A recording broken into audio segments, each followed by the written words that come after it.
প্ৰস্তুত কৰি ছাত্ৰ ছাত্ৰীসকলৰ বাবে ইতিমধ্যে ৰাজহুৱা কৰিছে। এই সন্দৰ্ভত সদৌ অসম ছাত্ৰ সন্থাৰ স্পষ্ট কথা, আমি ৫ নম্বৰ দফাটো, যিটো দফাত ছাত্ৰ ছাত্ৰীসকলে এখন মাৰ্কশ্বিট পাব, কিন্তু এই মাৰ্কশ্বিটখন অসম চৰকাৰৰ চাকৰিৰ ক্ষেত্ৰত প্ৰযোজ্য নহ'ব, এই দফাটো সমূলঞ্চে বাতিল কৰাটো আমি বিচাৰিছোঁ। সদৌ অসম ছাত্ৰ সন্থাৰ স্পষ্ট কথা, যিটো দফা এই যোৱাকালিৰ প্ৰেছ মিটত তেওঁলোকে যিখন নটিফিকেশ্যনত তেওঁলোকে উল্লেখ কৰিছে যে এখন মাৰ্কশ্বিট পাব, মাৰ্কশ্বিটখনৰ জৰিয়তে ছাত্ৰ ছাত্ৰীসকলে চাকৰি নাপাব। ই ছাত্ৰ ছাত্ৰীসকলৰ প্ৰতি চূড়ান্ত অন্যায় হ'ব, কাৰণ ক'ভিড পৰিস্থিতিৰ বাবে পৰীক্ষা অনুষ্ঠিত কৰিব পৰা নগ'ল। সদৌ অসম ছাত্ৰ সন্থা, নিখিল বড়ো ছাত্ৰ সন্থা, অসম সাহিত্য সভা বা বড়ো সাহিত্য সভাকে ধৰি যিবোৰ সংগঠনৰ লগত ইয়াৰ আগত আলাপ আলোচনা হৈছিল, এই কথাটো স্পষ্টকৈ কোৱা হৈছিল যে মাৰ্কশ্বিট দুখন হ'ব নোৱাৰিব, আৰু ছাত্ৰ ছাত্ৰীসকলে কোনো কাৰণত যাতে তেওঁলোকে চিন্তিত হ'ব লগা নহয়, তেওঁলোকে শংকাত থাকিব লগা নহয়, ছাত্ৰ ছাত্ৰীৰ স্বাৰ্থ সুৰক্ষিত কৰাটোৱে মূল কথা আছিল। কিন্তু ইতিমধ্যে যিখন যোৱাকালি নটিফিকেশ্যন যি দুখন ওলাইছে, তাত দুয়োখনতে ৫ নম্বৰ যি দুটা আছে বিষয় দফা, এই ৫ নম্বৰ দফা দুটা বাতিল কৰাৰ কাৰণে আমি দাবী জনাইছোঁ। সদৌ অসম ছাত্ৰ সন্থাই স্পষ্টকৈ কৈছোঁ, কাৰণ ছাত্ৰ ছাত্ৰীসকলৰ দোষ নহয়, কাৰণ পৰীক্ষা তেওঁলোকে দিবৰ কাৰণে ৰেডি আছিল, কিন্তু ক'ভিড পৰিস্থিতিৰ বাবে অসম চৰকাৰৰ স্বাস্থ্য বিভাগে যিবোৰ ডাটা ডকুমেণ্ট দিলে, যিবোৰ তথ্য পাতিসহ তেওঁলোকে পাৱাৰ পইণ্ট প্ৰেজেণ্টেশ্যন দিছিল, 18 বছৰলৈকে বয়সৰ যুৱক যুৱতী আক্ৰান্তৰ সংখ্যা দাঙি ধৰিছিল, তাৰপিছতে পৰীক্ষা বাতিল কৰা হৈছিল। ছাত্ৰ ছাত্ৰীসকলে পৰীক্ষা দিবলৈ ৰাজি, তেওঁলোকে এতিয়াও পৰীক্ষা দিবলৈ ৰেডি হৈ আছিল, কিন্তু এনেকুৱা এটা ছিটুৱেশ্যনত এই ঘটনা ঘটিল যে পৰীক্ষা অনুষ্ঠিত নহয়। কিন্তু দুখন সমিতিক দায়িত্ব দিয়া হ'ল, দুইগৰাকী সন্মানীয়, এগৰাকী কৰ্মৰত উপাচাৰ্য, এগৰাকী অৱসৰপ্ৰাপ্ত উপাচাৰ্যৰ নেতৃত্বত আমি যিটো ফৰ্মুলা দিছে, সেই ফৰ্মুলাটোৰ বিষয়ত আমি দুই এটা কথা ক'ম, কিন্তু তাৰ ভিতৰত ৫ নম্বৰ যিটো দফা তাত সন্নিৱিষ্ট হৈছে, এই দফাটো সম্পূৰ্ণৰূপে বাতিল কৰাৰ ছাত্ৰ সন্থাই আমি দাবী জনাইছোঁ। কাৰণ ছাত্ৰ ছাত্ৰীসকল আজি মানসিক দ্বন্দ্বত ভুগিছে। এনে আৰু ছাত্ৰ ছাত্ৰীৰ ওপৰত অন্যায় কৰাটো অনুচিত, যি অন্যায় ছাত্ৰ ছাত্ৰীসকলক মানসিকভাৱে তেওঁলোকৰ স্বাস্থ্যৰ ক্ষতি কৰিব। গতিকে অসম চৰকাৰৰ প্ৰতি আমাৰ আহ্বান, তেওঁলোকে এই দফাটো পুনৰ বিবেচনা কৰক আৰু এই দফাটো বাতিল কৰক। কাৰণ ছাত্ৰ ছাত্ৰীসকলে মন পুতি পঢ়ি আছিল তেওঁলোকে এটা পৰীক্ষা মুখামুখি হ'বৰ বাবে, কাৰণ ক'ভিড অহাটো তেওঁলোকৰ ভুল নহয়। আমি পৰীক্ষা পাতিব পৰা নাই, আমি সময়মতে যদি আমি ফেব্ৰুৱাৰী মাহতে পৰীক্ষা পাতিলোহেঁতেন, আজি এই অৱস্থা নহ'লহেঁতেন। আৰু সেইকাৰণে সকলোৱে পৰীক্ষা পতা কথাটোতে আগবাঢ়ি আছে। আমি সেইকাৰণে স্পষ্টকৈ কৈছোঁ, এই ৫ নম্বৰ দফাটো বাতিল হ'ব লাগিব। আন এটা কথা, ৰেংকৰ কথাটো উল্লেখ কৰিছে। আমি ৰেংক নালাগে বুলি আমি প্ৰথমৰ পৰা কৈ আহিছোঁ যে ষ্টেণ্ড কৰা যিটো ছিষ্টেম কাউন্সিল সেৱাত আছিল, এইবাৰৰ বাবে এই ক'ভিড পৰিস্থিতিৰ সময়ত হোৱা মূল্যায়নৰ সময়ত এই ব্যৱস্থা উঠাই দিলেও আমাৰ আপত্তি নাই বুলি কৈছোঁ, বা উঠাই দিয়ক বুলিয়ে কৈছোঁ। কিন্তু first division, second division, third division থাকিব, কিন্তু ডিষ্টিংশ্যন আৰু ষ্টাৰ পোৱা কথাটো নাথাকিব। এই কথা কেতিয়াও হ'ব নোৱাৰে, কাৰণ তাৰ আগৰ বছৰৰ মাৰ্কশ্বিট এখনৰ লগত এই বছৰৰ মাৰ্কশ্বিটখন যেতিয়া তুলনা কৰিব, এটা সাংঘাতিক ধৰণৰ, এটা ধৰা পৰা ধৰণৰ কথা এটা হ'ব। গতিকে এই কথা কেতিয়াও মানি লোৱা নহ'ব। তেওঁলোকে এই কথাটো বিবেচনাৰ বাবে অসম চৰকাৰে দায়িত্ব সহকাৰে বিবেচনা কৰিব বুলি আমি আশা কৰিছোঁ। ৰেংকটো নালাগে, কিন্তু যিহেতু first division, second division, third division থাকিব, তেওঁলোকৰ বাবে ডিষ্টিংশ্যন আৰু ষ্টাৰৰ যিটো ব্যৱস্থা আগৰ পৰাই আছে। কাৰণ ছাত্ৰ ছাত্ৰীসকলক বাৰে বাৰে কৈছোঁ, তেওঁলোকৰ দোষ নাই, দোষ হৈছে ইয়াৰ আগৰ চৰকাৰৰ। তেওঁলোকে ফেব্ৰুৱাৰী মাহৰ ভিতৰত পৰীক্ষা পাতিব নোৱাৰিলে, আৰু পিছত ক'ভিড পৰিস্থিতি। গতিকে এই দুটা কথা আমি স্পষ্টকৈ ক'লোঁ আৰু এই সন্দৰ্ভত ছাত্ৰ সন্থাৰ তৰফৰ পৰা সন্মানীয় শিক্ষামন্ত্ৰী আৰু সন্মানীয় মুখ্যমন্ত্ৰীলৈকে আমি চিঠি প্ৰেৰণ কৰিম কাৰণ ছাত্ৰ ছাত্ৰীসকলৰ অন্যায় হোৱা এনে সিদ্ধান্ত কোনো কাৰণ মানি ল'বলৈ প্ৰস্তুত নহয় ভাৰতবৰ্ষৰ অইন যিসমূহ বোৰ্ডে এতিয়া পৰীক্ষা অনুষ্ঠিত কৰিব নোৱাৰিলে কিছু সংখ্যক বোৰ্ডে 5 দিনৰ বাবে কুৱেশ্যন পেপাৰ ঘৰলৈ লৈ গৈ এনচাৰ স্ক্ৰিপ্ট লিখি জমা দিয়া ব্যৱস্থা কৰিলে বা আন ধৰণে পৰীক্ষা নাপাতি মাৰ্ক দিয়া ছিষ্টেম কৰিলে CBSE-কে SSC-কে ধৰি যিবোৰ অনুষ্ঠান তেওঁলোকৰ ক'তো এনে 5 নম্বৰ দফাৰ নিচিনা দফা উল্লেখ কৰা নাই যে চাকৰি পাবলৈ সক্ষম নহ'ব এইখন মাৰ্কশ্বিটৰ জৰিয়তে অসমত এনে ব্যৱস্থা কোনো কাৰণ মানি লোৱা নহ'ব কাৰণ ভাৰতবৰ্ষৰ অইন বৰ্ডসমূহ এটা ছিষ্টেমৰ মাজেৰে গৈ কাৰণ এই যি ফৰ্মুলা ইতিমধ্যে প্ৰস্তুত কৰিছে ফৰ্মুলাত যুক্তি আছে আধাৰ আছে আৰু সেইকাৰণে এই ফৰ্মুলাটো একচেপ্ট কৰিব পৰা ধৰণৰ ফৰ্মুলা আছিল কিন্তু এই দুটা এটা কথা মই কৈছোঁ যে ডিষ্টিংশ্যন আৰু star 3rd division 2nd division 1st division থাকিব তো ডিষ্টিংশ্যন আৰু ষ্টাৰ থাকিব লাগে একেদৰে চাকৰি এই মাৰ্কশ্বিটতে চাকৰি পাব লাগিব কাৰণ কোনোবা পৰীক্ষাৰ্থীয়ে যদি আৰু এটা পৰীক্ষা দি তেওঁ এইবাৰ পোৱা মাৰ্কটোত সন্তুষ্ট নহয় তেতিয়াহ'লে যদি কোনোবাই দিব খোজে দিব পৰা ব্যৱস্থাটো থাকক সেইটো আপত্তি নাই কিন্তু এগৰাকী ছাত্ৰ বা ছাত্ৰীয়ে এটা বিষয় অধ্যয়নৰ কাৰণে ভাৰতবৰ্ষৰ কোনো এক শিক্ষানুষ্ঠানত অধ্যয়ন কৰি থাকিব আৰু অহা বছৰ মেট্ৰিক পৰীক্ষা দিবৰ কাৰণে সেই পৰীক্ষা বা তেওঁলোকৰ কোৰ্ছ ৱাৰ্ক বাদ দি ইয়াত আহি আকৌ মেট্ৰিক পৰীক্ষা দিব আহিব এখন নতুন আৰু পাৰফেক্ট মাৰ্কশ্বিট বনাব আহিব এই কথা কেতিয়াও হ'ব নোৱাৰি ছাত্ৰ ছাত্ৰীৰ প্ৰতি চূড়ান্ত অন্যায় হ'ব আৰু সেইকাৰণে স্পষ্ট কথা অসম চৰকাৰে এই কথাটো বিবেচনাৰ অধীনলৈ আনক আৰু এই 5 নম্বৰ যিটো দফা তাত সন্নিৱিষ্ট হৈছে এইটো বাতিল কৰক এই কথা ছাত্ৰ সন্থাই স্পষ্টকৈ উল্লেখ কৰিছোঁ মই আমাৰ শংকৰজ্যোতি বৰুৱাক ক'বৰ কাৰণে অনুৰোধ কৰিছোঁ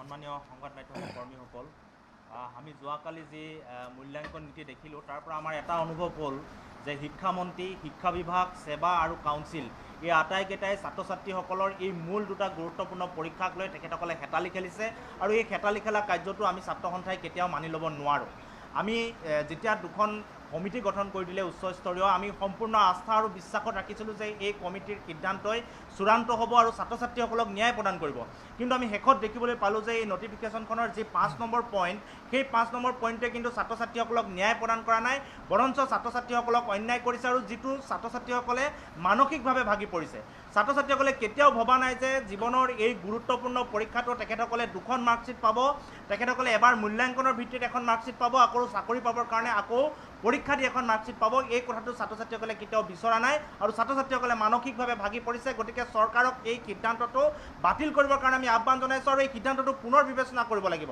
কাৰণ ছাত্ৰ ছাত্ৰীসকলে 18টা মাহ একেটা শ্ৰেণীতে তেখেতসকলে অধ্যয়ন কৰি আছে তেখেতসকলক এতিয়া পৰীক্ষা বাতিল কৰি মূল্যাংকন পদ্ধতিৰ জৰিয়তে বিশেষজ্ঞ কমিটিয়ে মূল্যাংকন কেনেকৈ কৰিব সেই পদ্ধতি বিচাৰ কৰি দিছে ইয়াৰ পিছত ছাত্ৰ ছাত্ৰীসকলে তেখেতসকলৰ চিন্তা দূৰ হৈছিল যে এইবাৰ এটা সমাধান সূত্ৰ ওলাইছে তেখেতসকলে আগলৈ আগবাঢ়ি যাব পাৰিব কিন্তু 5 নম্বৰ পইণ্টটো যেতিয়া দিলে যে তুমি যদি কলেজত পঢ়িব বিচৰা এই মাৰ্কশ্বিটখন তোমাৰ কাম আহিব কিন্তু কলেজত যদি চাকৰি কৰিব বিচৰা তেনেহ'লে এই মাৰ্কশ্বিটখন কাম নাহিব এটা নাভূত নাস্তুত কথা শিক্ষা বিভাগে ঘোষণা কৰি ছাত্ৰ ছাত্ৰীসকলক কিন্তু তেখেতসকলক দুমোজাত পেলাইছে গতিকে আমি এটাই অনুৰোধ জনাইছোঁ ছাত্ৰ ছাত্ৰীসকলৰ এই কণ ছাত্ৰ ছাত্ৰীসকলক লৈ কেতিয়াও তেখেতসকলে হেতালি খেলিব নালাগে এই গুৰুত্বপূৰ্ণ পৰীক্ষাটোতে কেনেকৈ তেখেতসকলে আগবঢ়াই লৈ যাব পাৰে তাৰ ওপৰত গুৰুত্ব প্ৰদান কৰিব লাগে যোৱাকালি শিক্ষামন্ত্ৰীয়ে এটা মন্তব্য দিয়া দেখিলোঁ যিটো মন্তব্য কোনো কাৰণে গ্ৰহণযোগ্য নহয় যে এইবাৰ ছাত্ৰ ছাত্ৰীসকলে যিহেতু ফিজিকেলি পৰীক্ষাত এটেণ্ড হ'ব নোৱাৰিব গতিকে তেখেতসকলে চাকৰি বাকৰিৰ কাৰণে ফিজিকেলি এটেণ্ড কৰি এখন মাৰ্কশ্বিট পুনৰ ল'ব লাগিব এনেকুৱা ধৰণৰ কথা বতৰা কৈছে যিটো কথা বতৰা কিন্তু কোনো কাৰণত গ্ৰহণযোগ্য হ'ব নোৱাৰে আমি এটা কথা এতিয়া অনুভৱ কৰিছোঁ যে বিশেষজ্ঞ কমিটিয়ে যিকেইটা পৰামৰ্শ দিলে যাৰ ওপৰত ভিত্তি কৰি তেখেতসকলে মূল্যাংকন কৰাৰ পদ্ধতি নিৰূপণ কৰিলে সেই মূল্যাংকন পদ্ধতিৰ ওপৰত হয়তো শিক্ষা বিভাগ আৰু সেৱা কাউন্সিলৰ কিজানি বিশ্বাস নাই তেনেকুৱা ধৰণৰ কথা বতৰাহে আমাৰ মনলৈ আহিছে যাৰ কাৰণে তেখেতসকলে পুনৰ চৰকাৰী বিভাগত চাকৰি ল'বলৈ আকৌ পৰীক্ষাত বহিবৰ কাৰণে বা পৰীক্ষাত অৱতীৰ্ণ হ'বৰ কাৰণে ছাত্ৰ ছাত্ৰীসকলক জোৰ জুলুম কৰিবলগীয়া হৈছে এই কথা বতৰাবিলাক কিন্তু চৰকাৰ শিক্ষা বিভাগে কিন্তু ৰাজহুৱা কৰিব লাগে আৰু কোনো কাৰণত ছাত্ৰ ছাত্ৰীসকলে অন্যায় হ'ব পৰা ছাত্ৰ ছাত্ৰীসকলৰ ক্ষতি হ'ব পৰা কাম কাজ চৰকাৰক নকৰিবৰ কাৰণে আমি আহ্বান জনাইছোঁ আৰু এজন ছাত্ৰক জীৱনৰ দুটা গুৰুত্বপূৰ্ণ পৰীক্ষা এই পৰীক্ষা দুটাৰ এখনেই মাৰ্কশ্বিট হ'ব লাগিব ইয়াৰ গত্যন্তৰ নাই এখন মাৰ্কশ্বিটৰ ওপৰত ভিত্তি কৰি তেখেতসকলে শিক্ষা জীৱনো আগবঢ়াই লৈ যাব লাগিব চাকৰি জীৱনো আগবঢ়াই লৈ যাব লাগিব কোনো ছাত্ৰ ছাত্ৰী এনেকুৱা নাই যিয়ে পঢ়িবৰ কাৰণে এখন মাৰ্কশ্বিট বিচাৰিব চাকৰি পাবৰ কাৰণে এখন মাৰ্কশ্বিট বিচাৰিব তেখেতসকলে একেটা বিষয়তে অধ্যয়ন কৰি থকাৰ কাৰো এতিয়া মানসিকতা নাই এতিয়া ছেপ্টেম্বৰ মাহত পৰীক্ষা অনুষ্ঠিত হ'ব বুলি কৈছে যদি কোভিড পৰিস্থিতি ভাল নহয় তেনেহ'লে 22 চনত পৰীক্ষা অনুষ্ঠিত হ'ব বুলি কৈছে তেখেতসকলে একাদশ শ্ৰেণীটোৰ নামভৰ্তি কৰি থাকিব অধ্যয়ন চলাই যাব দশম শ্ৰেণীৰো তেখেতসকলে অধ্যয়ন চলাই যাব গতিকে এটা মানসিকভাৱে হাৰাশাস্তি যদি 22 চনত কোভিড পৰিস্থিতি ঠিক নহয় তেতিয়া 23 চনলৈ পৰীক্ষাটো নিয়া হ'ব নেকি গতিকে ছাত্ৰ ছাত্ৰীসকলক এনে দুমোজাৰ পৰা উদ্ধাৰ কৰিব লাগে এই যি নটিফিকেশ্যনখন উলিয়াইছে তাৰ যিটো 5 নম্বৰ দফা এই দফাটো পুনৰ বিবেচনা কৰি বাতিল কৰিব লাগে আৰু ছাত্ৰ ছাত্ৰীসকলক ন্যায় প্ৰদান কৰিবৰ কাৰণে আমি ছাত্ৰ সন্থাৰ তৰফৰ পৰা আমি আহ্বান জনাইছোঁ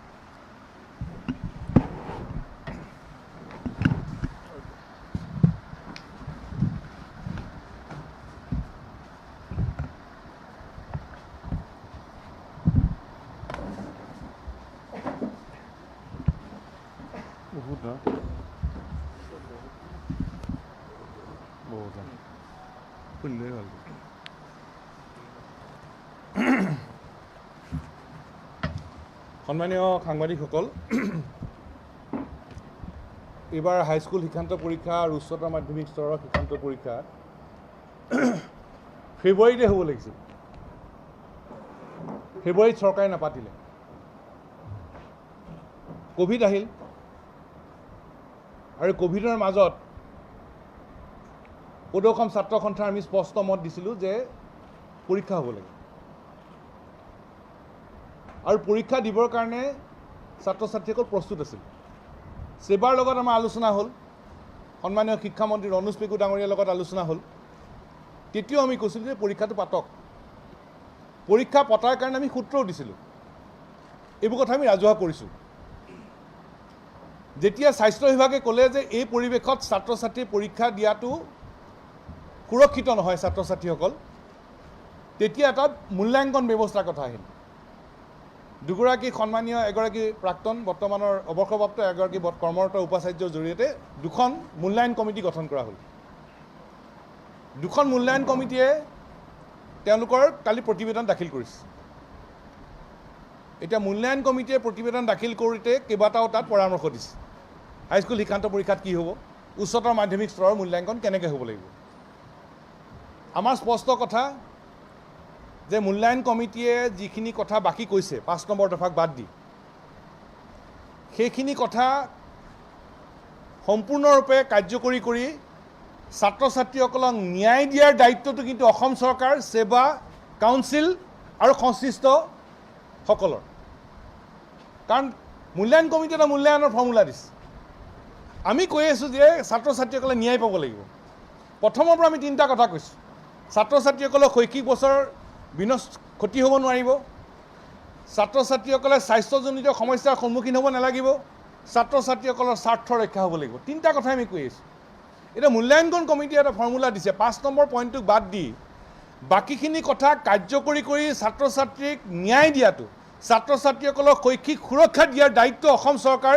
সেৱা কাউন্সিল আৰু কৰ্তৃপক্ষৰ আৰু সেই দায়িত্বটো তেওঁলোকে ল'ব লাগিব কাৰণ ল'ৰা ছোৱালীয়ে ন্যায় পাব লাগিব ছাত্ৰ ছাত্ৰীসকলে আজিৰ পৰিৱেশৰ কাৰণে ছাত্ৰ ছাত্ৰীসকল জগৰীয়া নহয় কোভিড আহি গ'ল ল'ৰা ছোৱালীটো পঢ়ি আছে যোৱা 18 মাহ ছাত্ৰ ছাত্ৰীসকলে পঢ়ি আছে আৰু ইয়াত কোৱা হৈছে যে ৰেংক নালাগে ঠিক আছে ৰেংক নালাগে আমি কৈছিলোঁ এইটো মূল্যায়ন ব্যৱস্থাৰ ৰেংকটো থকাটো উচিত নহয় কিন্তু ফাৰ্ষ্ট ডিভিজন ছেকেণ্ড ডিভিজন দিব নম্বৰ পালেতো ষ্টাৰ পাব নম্বৰ পালে ডিষ্টিংশ্যন পাব সেইটো আকৌ কোৱাত কি অসুবিধা আছে সেইটোৰ পৰা ছাত্ৰ ছাত্ৰীক বঞ্চিত কৰিব নালাগিব এতিয়া মূল বিষয়টো হ'ল আজি যোৱাকালি আমি সকলোৱে আশা কৰি আছিলোঁ যে এটা সূত্ৰ ওলাব সকলো ছাত্ৰ ছাত্ৰী চিন্তিত অভিভাৱক অভিভাৱিকা শিক্ষক শিক্ষয়িত্ৰী আমি সকলো চিন্তিত উদ্বিগ্ন হৈ আছিলোঁ আৰু আমি আশা কৰি আছিলোঁ যে মূল্যাংকন কমিটি যিটো ফৰ্মুলা দিব এই ফৰ্মুলাটো কাৰ্যকৰী কৰি 31 তাৰিখৰ ভিতৰত যিটো ফলাফল দিব পাৰিব, গতিকে ল'ৰা ছোৱালীয়ে ছাত্ৰ ছাত্ৰীসকলে ন্যায় পাব লাগে। আৰু আমি কৈছিলোঁ যে এইবাৰ ল'ৰা ছোৱালী যিহেতু দুখ নাই, ল'ৰা ছোৱালীক ন্যায় দিব লাগে। এই বছৰটোত আমাৰ ল'ৰা ছোৱালীয়ে 2টা নম্বৰ বেছিয়ে পালে, পাওক, কিন্তু ল'ৰা ছোৱালীয়ে ন্যায় পাব লাগিব, ষ্টুডেণ্ট ফ্ৰেণ্ডলি হ'ব লাগিব।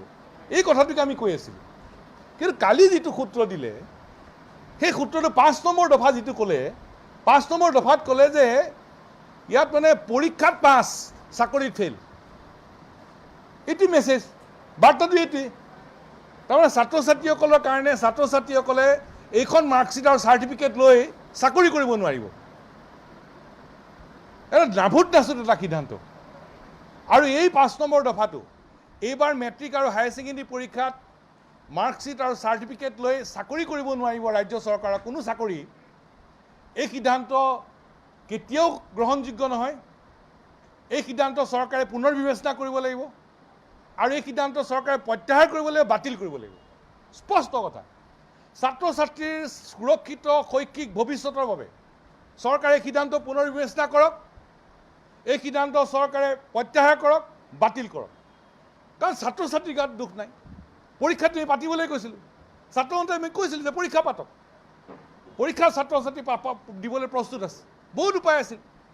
আমি এই ক'ভিডৰ মাজতো, ফেব্ৰুৱাৰীটো পৰীক্ষা নহ'লে এই ক'ভিডৰ মাজতো সূত্ৰ দিয়া হৈছিল যে 3টা পৰীক্ষা দিব, 3টা পৰীক্ষাৰ যিটো হায়েষ্ট মাৰ্ক পাব, পৰীক্ষা নিদিয়া বিষয়কেইটাটো পেপাৰীখনটো সেইটো নম্বৰ দিয়ক, সেইটো এটা সূত্ৰ আছিল।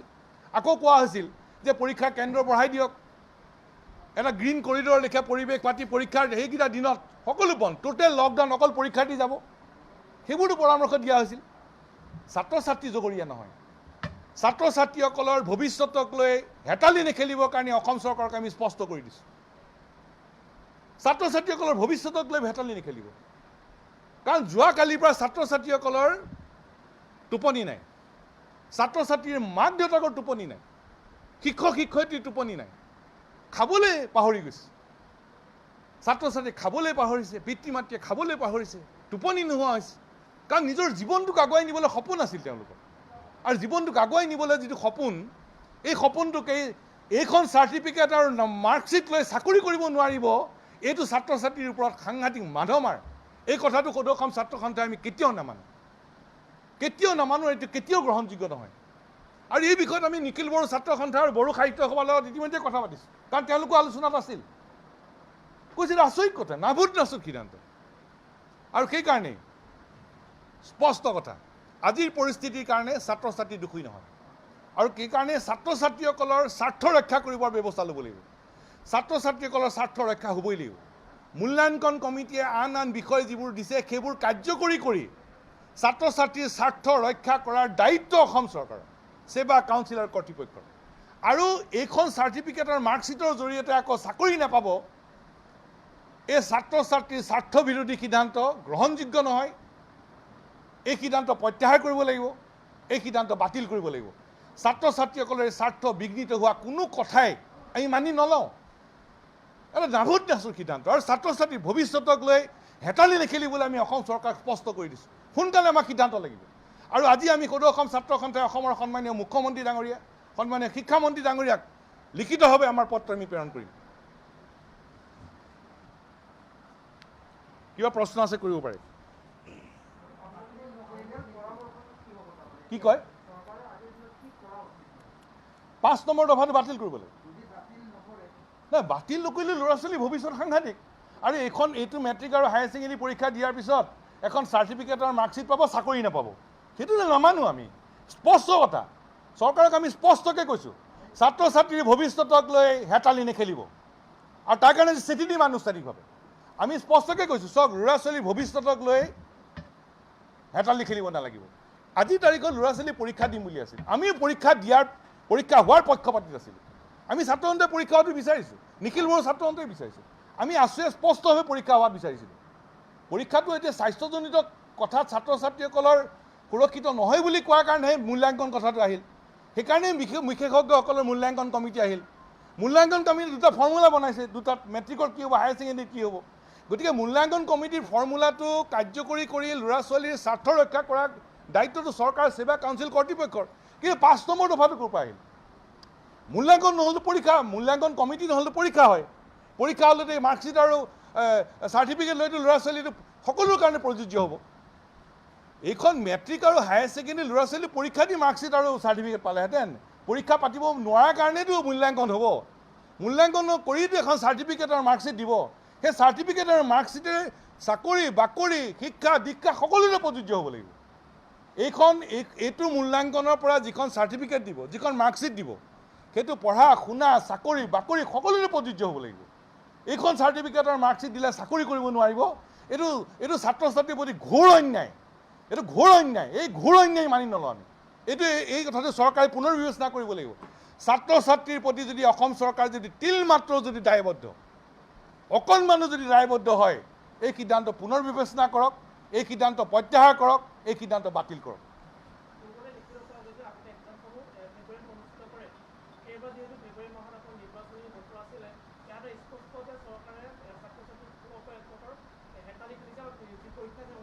সেই কথাটো ক'লোৱেই। পৰীক্ষা হ'ব লাগিছিল ফেব্ৰুৱাৰীত দিলে পৰা সমস্যাই নহয়। তাৰপিছত ক'ভিড আহিল। ক'ভিডতো আমি কৈ আছোঁ পৰীক্ষা পাতক। ক'ভিডতো কৈ আছোঁ যে পৰীক্ষা পাতক, পৰীক্ষা সূত্ৰ দিছে, এইবোৰ কথা আমি পাতিছোঁৱে। তাৰপিছত যেতিয়া ক'লে নহয় ল'ৰা ছোৱালী সুৰক্ষিত নহ'ব এইটো পৰিৱেশত, তেতিয়া মূল্যাংকন কমিটি আহিল। ঠিক আছে, মূল্যাংকন কমিটি হ'ল। মূল্যাংকন কমিটিয়ে সূত্ৰ দিছে। সূত্ৰটো কি ধৰণে সূত্ৰ হ'বলৈ দিছে, এতিয়া কি কাম আছিলে? 5 নম্বৰ দফাটো বাদ দি চৰকাৰৰ কি কাম আছিল? যে ল'ৰা ছোৱালীক ন্যায় দিব লাগে। ল'ৰা ছোৱালীক ন্যায় দিব পৰাকৈ চৰকাৰ, ছেবা, কাউন্সিল আৰু কৰ্তৃপক্ষ যিসকলে চবেই দায়িত্ব পালন কৰিব লাগিব, যাতে এই পৰিৱেশত ল'ৰা ছোৱালীসকলৰ যিটো মানসিক চাপ পৰিছে, এই মানসিক চাপৰ পৰা উদ্ধাৰ কৰি ছাত্ৰ ছাত্ৰীসকলক ন্যায় দিব লাগিব। আৰু আমি খোলাকৈ কৈছোঁ যে এইবাৰ ল'ৰা ছোৱালীক 2টা নম্বৰ বেছিকৈ পাইছে, পাওক। ল'ৰা ছোৱালী ষ্টুডেণ্ট ফ্ৰেণ্ডলি হ'ব লাগিব। তেনেকুৱা ধৰণৰ মূল্যাংকনৰ সূত্ৰ লাগিব। আৰু সেই সূত্ৰটো দিয়াৰ পিছত কাৰ্যকৰী কৰি ছাত্ৰ ছাত্ৰীৰ স্বাৰ্থ ৰক্ষা কৰিব লাগিছিল। ছাত্ৰ ছাত্ৰীক ন্যায় দিব লাগিব। আজিও আমি কৈছোঁ 5 নম্বৰ দফাটো বাদ দি ল'ৰা ছোৱালীক ছাত্ৰ ছাত্ৰীক ন্যায় দিয়াৰ দায়িত্বটো চৰকাৰ, ছেবা, কাউন্সিল আৰু কৰ্তৃপক্ষৰ। কিন্তু এই 5 নম্বৰ দফাটো দি পেলাই ক'লে যে নহয়, এইখন চাৰ্টিফিকেট আৰু মাৰ্কশ্বিট দিলে কোনো চাকৰি কৰিব নোৱাৰিব। অদ্ভুত সিদ্ধান্ত, এটা নাভূত নাচুত সিদ্ধান্ত।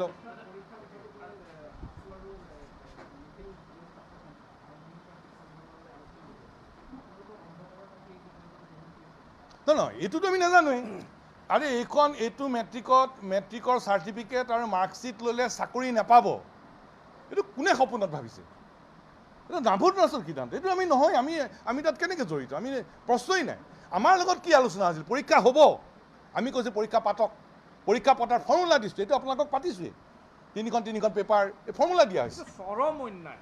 ছাত্ৰ ছাত্ৰীসকলৰ পিকচাৰখন সন্মুখত লৈ সিদ্ধান্ত হ'ব লাগিছিল। আজি 18 মাহে ছাত্ৰ ছাত্ৰীসকলে পঢ়া শুনা কৰি তেওঁলোকে যদি কালি এটা আৰু পৰীক্ষাত কোনোবা এটা পঢ়িবৰ কাৰণে যায়, তেওঁলোকে ঘূৰি আহি আৰু মেট্ৰিক পৰীক্ষা দিব লাগিব।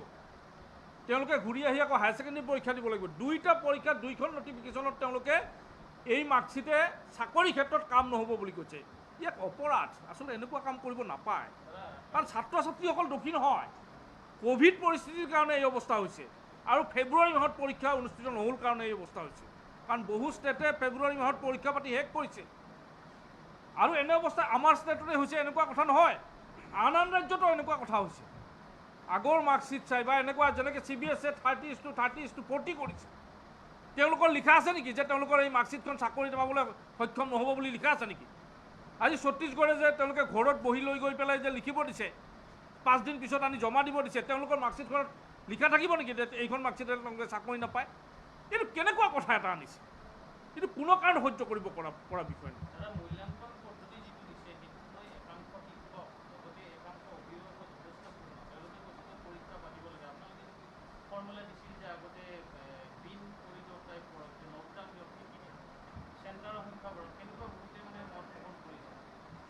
এই বিষয়টো এটা স্বাস্থ্যগত এটা বিষয়। গতিকে স্বাস্থ্যৰ প্ৰতি ভাবুকি অহা কোনো কাম নকৰিব, আমি প্ৰত্যেকে দায়বদ্ধ হ'ব লাগে। আৰু সেইকাৰণে এই কথাটো মানি লোৱা হৈছে যে পৰীক্ষা কথাটো এতিয়া আৰু ভাবি লাভ নাই।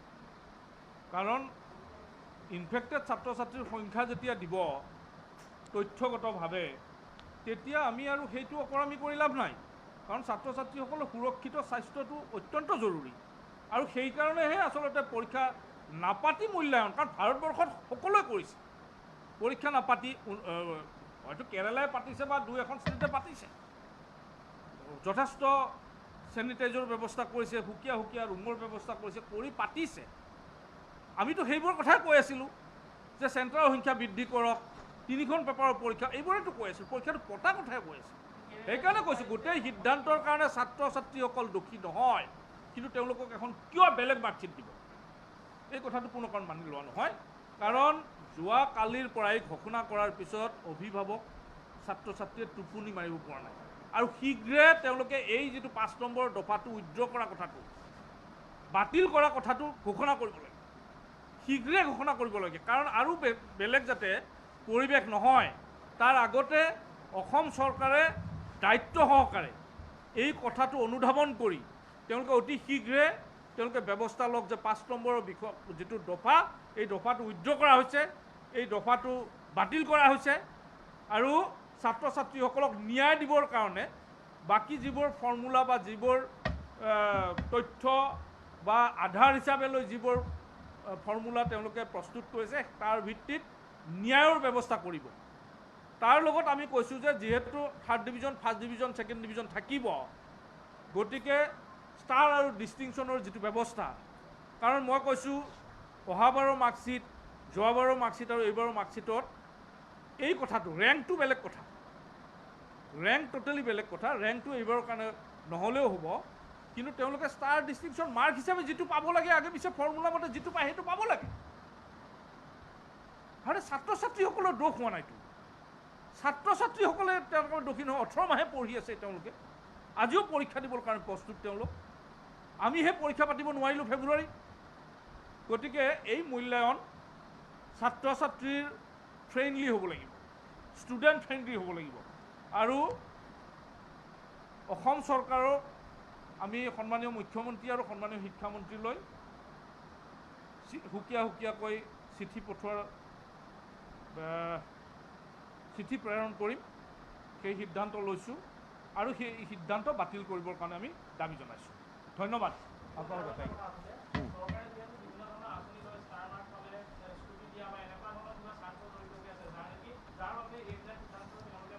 আজি আমি পিন পইণ্ট পাতোঁ, আজি পিন পইণ্ট পাতোঁ। আমি পৰীক্ষা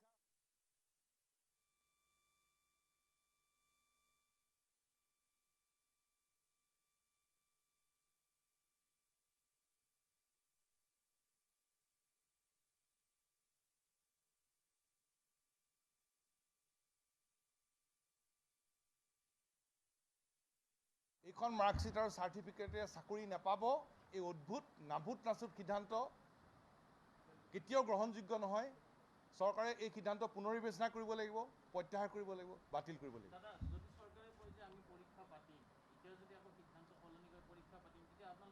কওকচোন, কওক, চৰকাৰে কওক না। আমিতো পৰীক্ষাৰ কাৰণেই আছিলোঁ, আমিতো পৰীক্ষা পাতিবলৈ বিচাৰিছিলোঁ। ধন্যবাদ।